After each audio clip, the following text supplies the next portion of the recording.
สบายดีเนาะมื้อนี้สิมารีวิวโฟมล้างหน้าเรือนนัวเนาะแล้วก็ครีมล้างหน้าแอปมาเป็นจังไดเราไปเบิ่งกันเลยโฟมล้างหน้าเรือนนัวเนาะสรรพคุณแม่นดีท็อกสารตกค้างในสั้นผิวล้างหน้าสะอาดล้ำเลิกพร้อมคืนความชุ่มชื้นให้กับผิวหน้าขาวกระจ่างใสลดการอักเสบของสิวเนาะโฟมล้างหน้าเรือนนัวแม่นสกัดมาจากธรรมชาติโครเดนซินและสาหร่ายทะเลแดงที่ช่วยดูดจับสารพิษเทิงใบหน้าเฮาเนาะจากราคาปกติแม่น690 บาทลดเหลือ390 บาทเท่านั้นเนาะคุ้มสุดๆเลย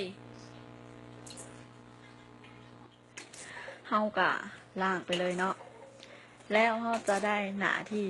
สด ประมาณนี้เลย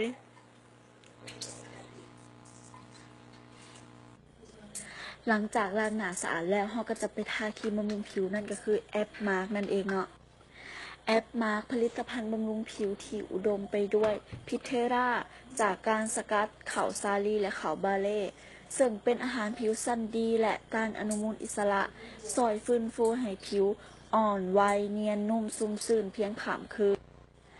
และไวท์เทนนิ่งเข้มข้นสกัดจากดอกบาซิกาและสาหร่ายทะเลสีน้ำตาลที่จะช่วยบำรุงให้ผิวขาวกระจ่างใสลดเลือนหอยมองค่ำจุดด่างดำอย่างเป็นธรรมชาติอีกทั้งยังช่วยยับยั้งขบวนการสร้างเม็ดสีเมลานินเพื่อให้ผิวขาวใสสุขภาพดีอยู่เสมอเนาะ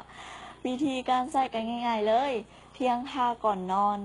1-2 เถื่อต่ออาทิตย์เท่านั้นเองราคาปกติแม่น 1,590 บาทลดเหลือ690 บาทเท่านั้นเองเนาะ